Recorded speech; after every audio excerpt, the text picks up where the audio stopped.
Here we go. Hello, there's my gratitude alarm every Tuesday at 8 o'clock. Actually, every day at 8 o'clock it goes off. Welcome to Living with Annietude. We have somebody really special tonight. I'm actually like smiling ear to ear. My face hurts. I have a girlfriend that's from another lifetime, it feels like, here tonight. And I want to introduce her to you. Her name is Dana Hunter. That's not how I know her, just like she doesn't know me as Annie Lieb. So I'm going to bring her in, but I know her as Dana with a different last name. But this is Dana Hunter, everyone. And she's, don't worry, it's DP.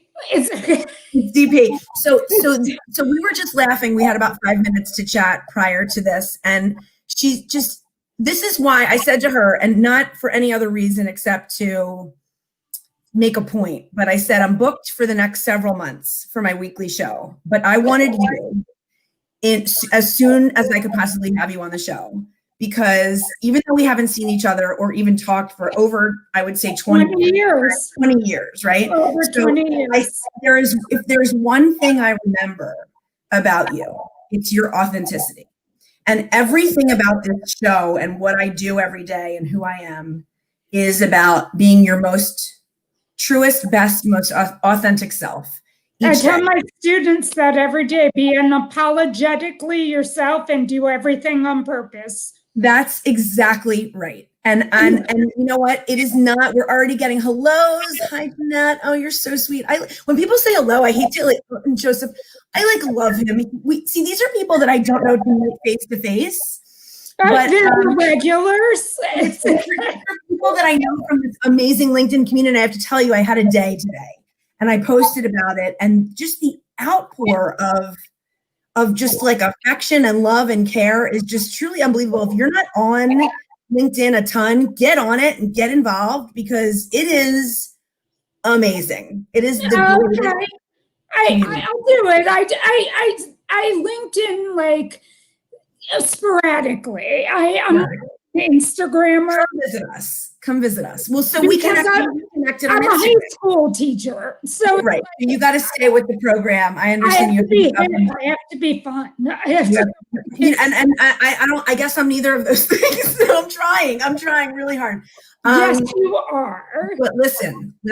Living with Annietude is about presenting, but really truly uncovering and being your best, most authentic self. And I think that you are, if I can think of, these wonderful people that we went to high school with, think of just so many souls that I simply admired and loved so much. Can we talk about the not wonderful people? No. No, we can't talk about anybody. Okay, no negative thoughts in this. No, we're not. It's not no negativity. It's just high school is a time. It's just a time in your life, and it's just not. Some people say it's their favorite time. I've been in it for 20 years. You get it. I get it.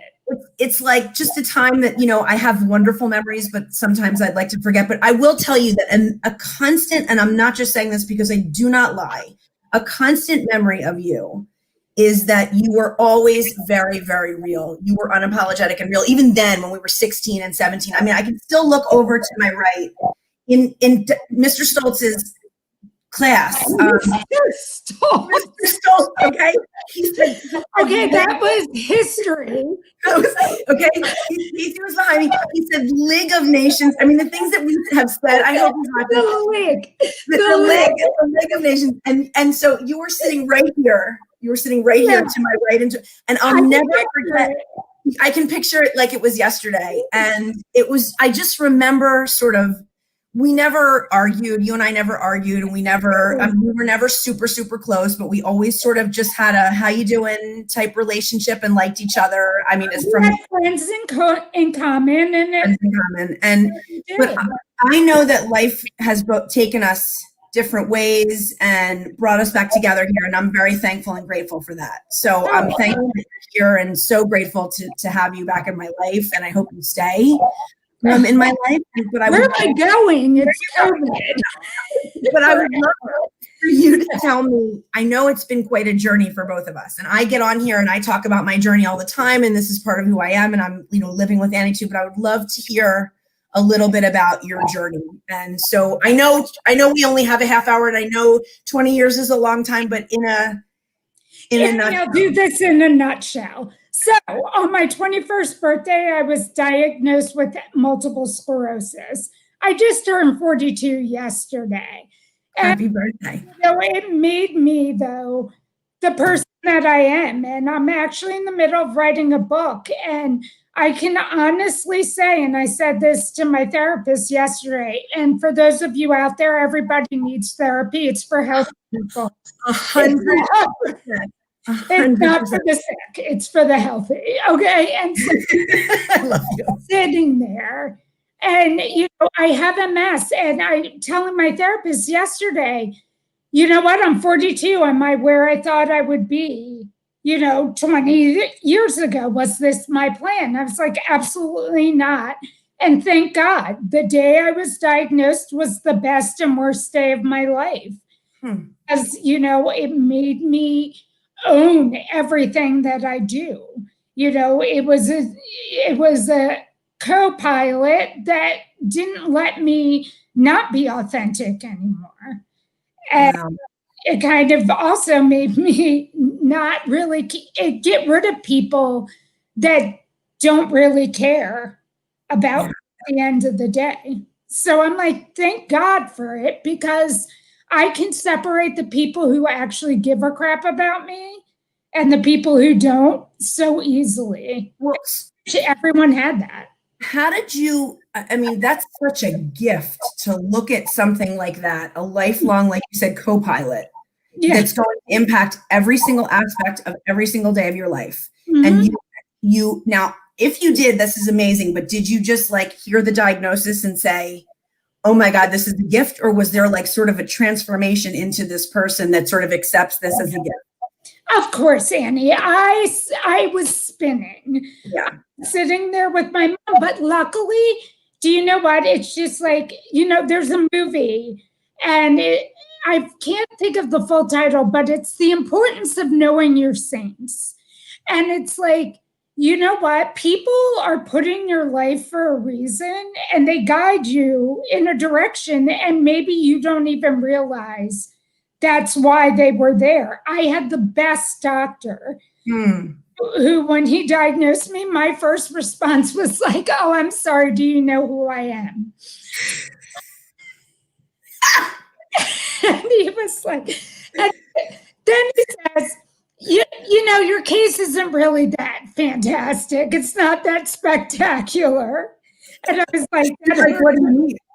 I was like, that hurts a girl like me when you say that. Yes. Don't do half-assed things. So right. Talking about.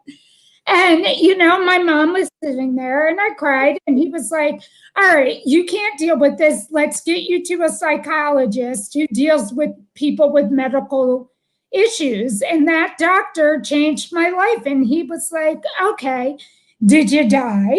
And I was like, right. Is it going to kill you? What are you afraid of it taking from you? I'm like, I can't go skiing anymore. He goes, I think you can. You can't run. I can't run a marathon. He goes, and your future orthopedist thanks you. What a gift. Another gift. Right. So and that was right after diagnosis. So I've always had this attitude since then that, yes, I hate it, and I mourn things when they're taken away because of it. And some days I wake up and I'm like, God, I have MS. Most days I'm like, this is just how I go through life. And that's part of me. Yeah. This is part of me. Yeah. Yeah.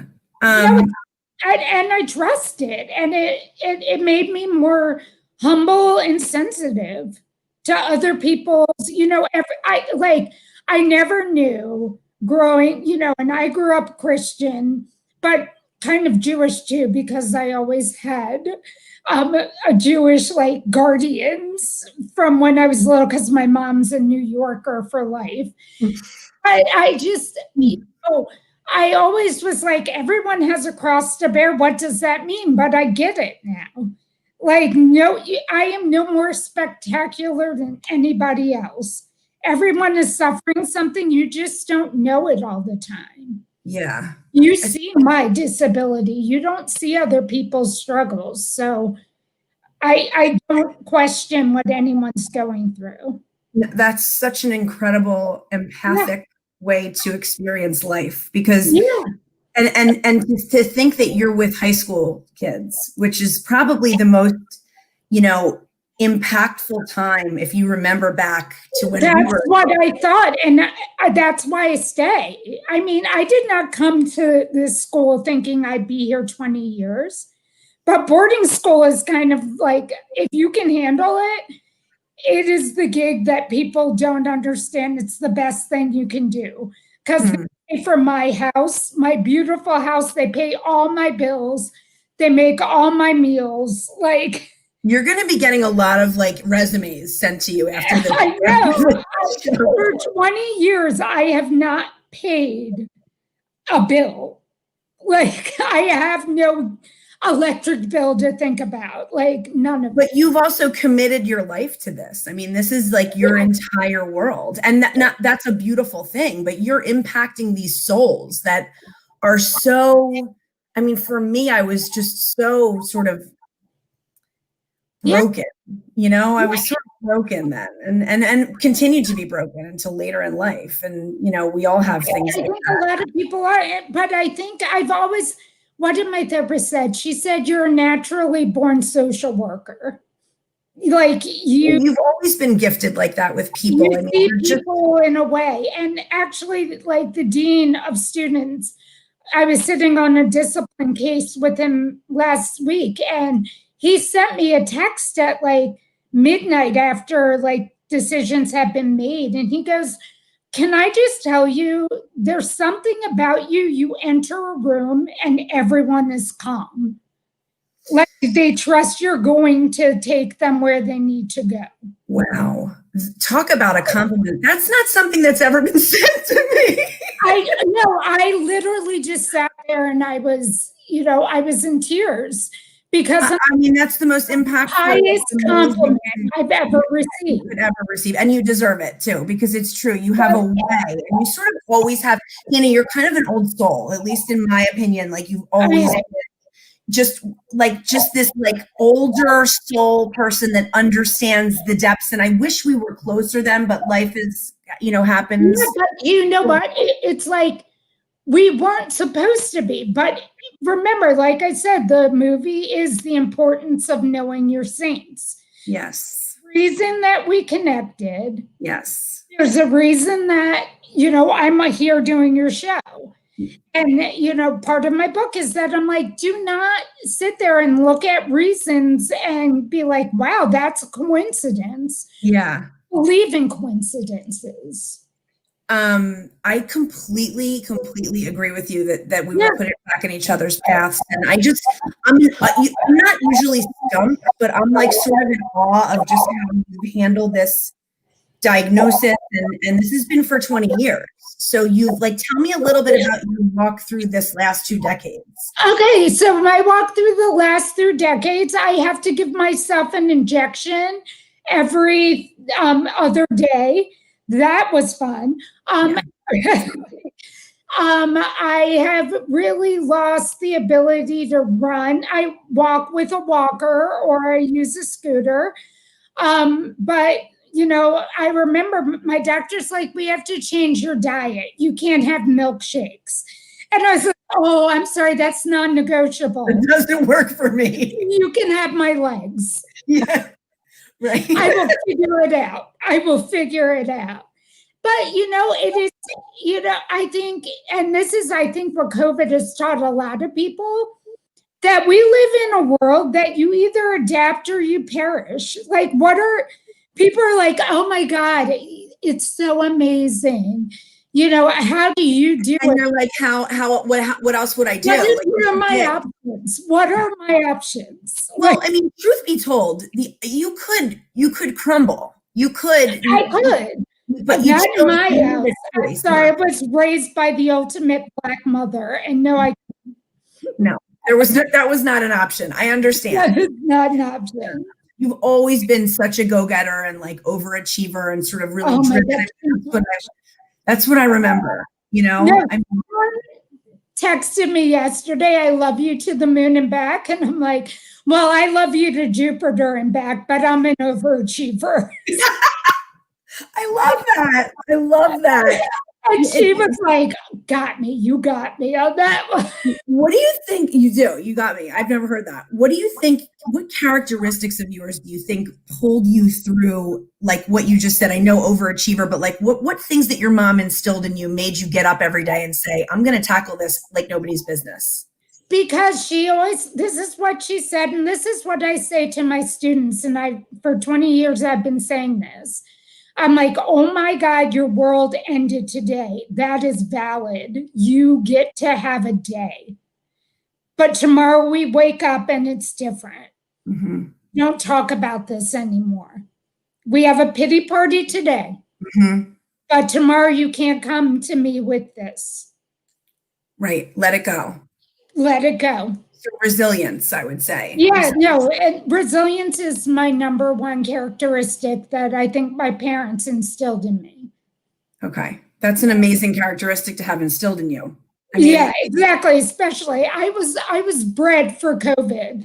Like so funny. The pandemic has worked for me. So. It really works in your favor. I can see that. It really does. No, I'm glowing. My skin is great. Like, wait, I have to tell you something. The next thing on my mind that I was going to say to you, and I do want to hear if there's any other characteristics you think, but the next thing I was going to say to you was, despite all of this, and despite COVID, and despite what you're dealing with every day, you're glowing. Like not only, and I talked to her about her dark skin and how unfair it is that she looks 20 years old, and how unfair it is for us, you know, fair skinned people have to work to look, you know, somewhat young. So I mean, it's unfair. No, it's not unfair. I think, you know what?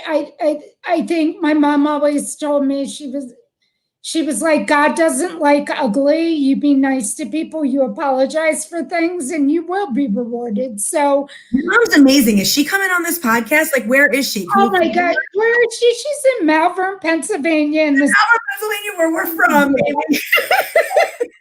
In the same house I was in high school.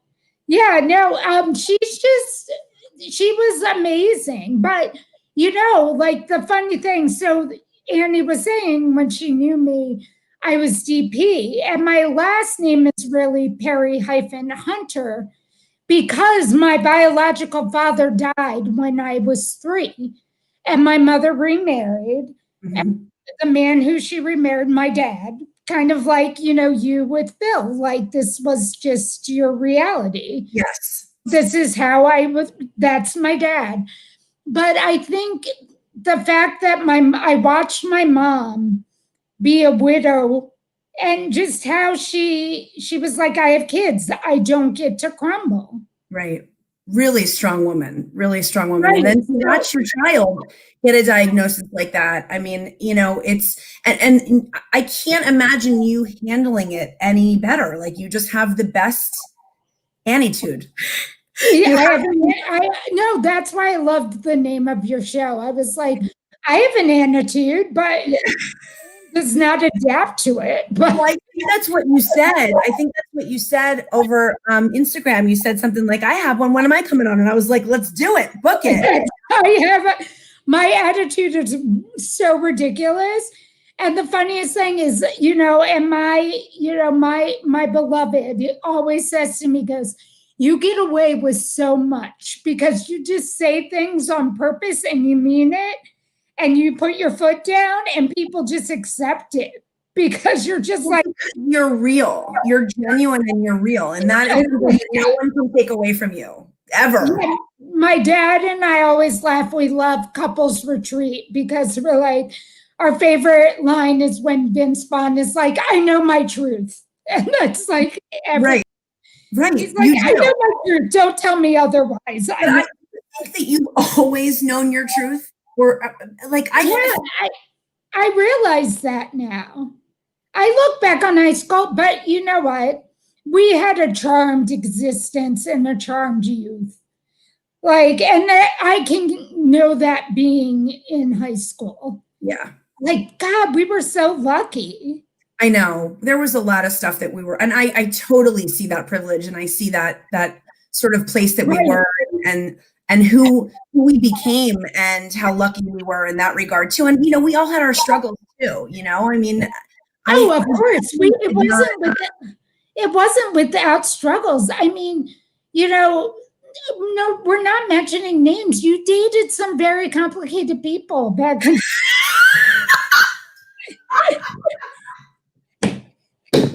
You know? I'm sorry, but just the way that you said that is just really funny. If that's how you want to put it.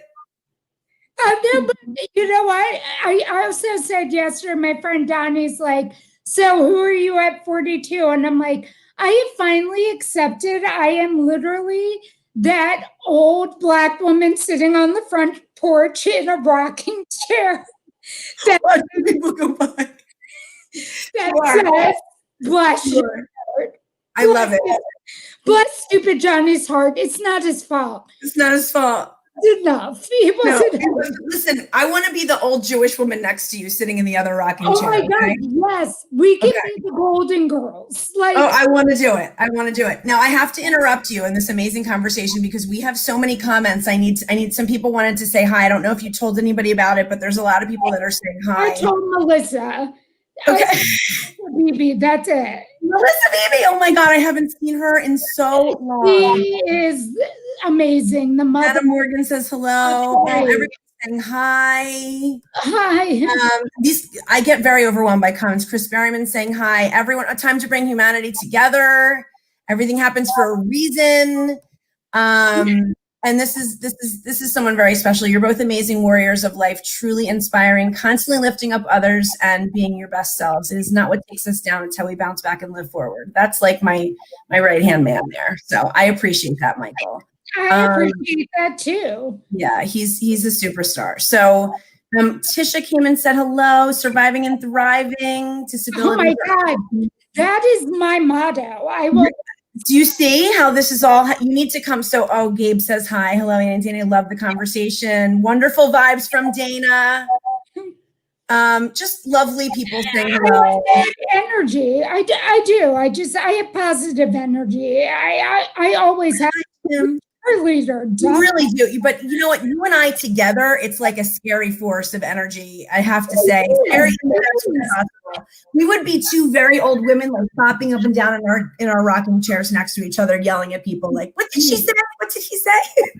No, the retirement community would be like, "Can they please come to dinner?"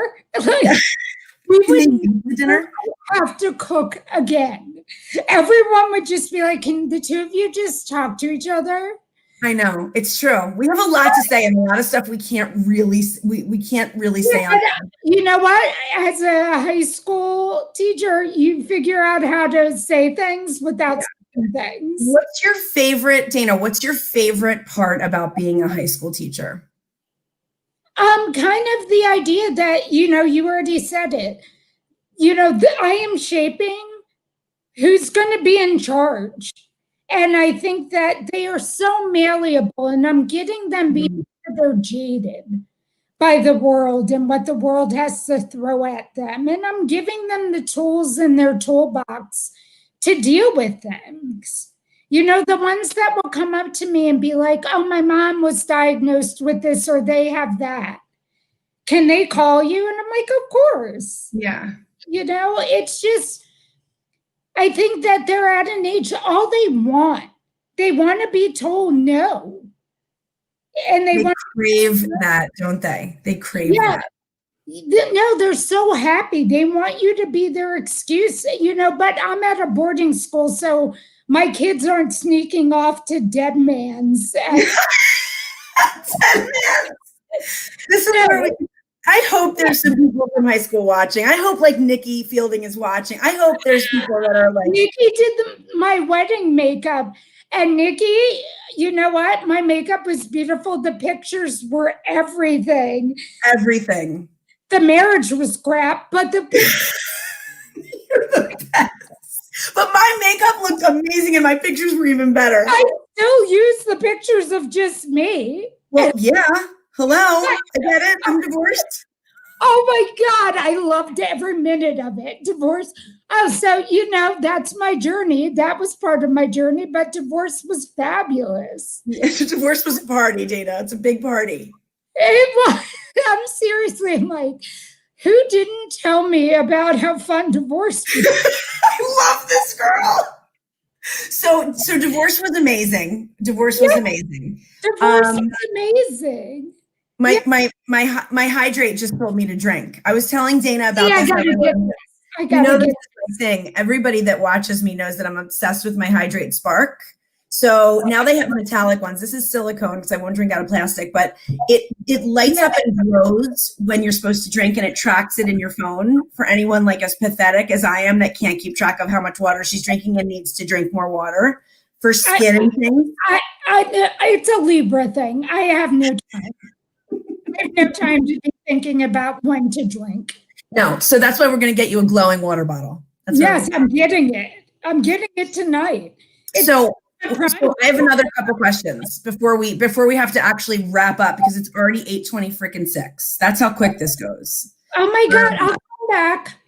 You'll come. I'll be back. We can do this again. We can do it in private, but I'll come back. We can do it in private. We're definitely going to do it in private, but we're also going to come back on for sure because you are a force, my friend, and it's an absolute honor to know you. But we'll get to that in a minute. But so, what was your biggest life lesson so far, would you say? And I know I'm putting you on the spot, but no, you're not putting me on the spot. See, this is a good thing. I went to therapy yesterday and we talked about ding, ding, ding, ding, ding, ding, ding, ding, ding, ding, ding, ding for healthy people. So I think it was, for me, the biggest life lesson is that it's twofold, that you have to meet every person where they are. And two, we are all better than the worst thing we've ever done. Wow. Wow. Freeze. Hold the phone. Both of those things were amazing just now. Knowledge dropped from DP right there. Well, that's what I do. League of Nations. League of Nations. I mean, she is on it, this girl right now. I know. Everyone is better than the worst thing they've ever done. Everyone is better than the worst thing they've ever done. So, wow. You know what? So meet people where they are. You can't live in somebody's past. That's very, very, very deep for me right now. Like I'm feeling it. I'm feeling the emotions. Like the tears are coming. Like that's just an amazing lesson to learn in life and to pass on to others, especially. And I tell teenagers that every day, especially when I'm on the discipline committee. Like, even if we expel you, does not mean I don't love you. And that's the Black mom in me. Because Black moms have a way of tearing, and SNL is kind of trying to show it with the Kamala Harris skits, but they can read you up and down, make you feel as little as possible, but loved at the same exact time. Very interesting. So you know that you've done wrong, but it has nothing to do with the amount of love that you are still being given and shown. Exactly. And that was you're still worthy of that love, even though you've done wrong. That's the first thing. When I was starting my divorce, my dad said, this was a chapter. This is not who you are. Doesn't define you. MS doesn't define you. We're done. That's pretty remarkable. I have to say, you are quite a gift. You're making me very emotional tonight. It's okay. Oh my God, I love a good cry. It's true. That's why I watch reality TV. Yeah. I used to be funny until I reconnected with you. I was funny. I was really funny. Hi, Jared. You're hysterical. Wait, hold on. Michael said, amazing conversation. You guys light each other up. It's so great to see. Thank you. Jairus says hi. He's probably digging on everything you're saying. He's the real deal, that guy. Dude, Annie, this just reminds me. Okay, so today I was thinking about, do you remember when the senior year, Great Valley, we were sitting in your bedroom planning a battle of the bands. I don't remember any of the bands. Do you remember this? No, but I remember planning it. but I don't remember any of the bands, but I remember what I wore to the Battle of the Bands. Exactly. No one cares, but that's so nobody cares. And guess what? They're not famous, so don't worry about it. No one's famous. No one is famous. Rusted Root did go to our high school, but that is not the point. Not the point. But listen, they were not in our Battle of the Bands. Not in our Battle of the Bands that we somehow put on, and we were in my bedroom doing. I don't even remember that. Like I think that was just a memory for me. It's so funny. So funny when you think of what stuff. I just wanted to thank you and tell you you're truly a gift, and I'm so lucky that you're back in my life, and I'm so happy, and I feel so grateful that you're back in my life. And I'm when we're the Golden Girls, it will be awesome. Exactly. But I can't go to Florida. I just can't. No, we're not doing Florida.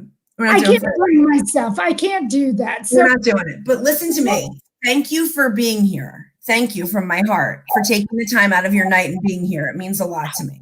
I received that, and I'm thankful for that. That's because of therapy, for sure. Yeah. It's for healthy people. That's for healthy people. That's my biggest takeaway from tonight. Even though you drop knowledge every 2 seconds, I have to tell you that therapies for healthy people is my favorite takeaway from tonight. Therapies for healthy people. Because when you're sick, it's already too far gone. I just think you're awesome. I think you're amazing, and I'm so happy that you came on my show. Oh, that's okay. And I will come whenever you need me again, whenever your tribe calls for it. Okay. I loved having you. Stay on. I'm going to say goodbye to everybody and good night. And I have to go do some 5th grade homework, which is starting to get a little bit hard for me, I got to say. 5th grade homework. Dude, just think about it. In 20 years, the world's going to be run by homeschooled people. It's true. I love being with you tonight. This was super fun. You made me smile so much. My face hurts. So thank you, my dear. Hold on one sec, guys. Good night. Thank you for all showing up and giving us love. Don't forget to like and subscribe to the Living with Annietude podcast. Bye. Bye.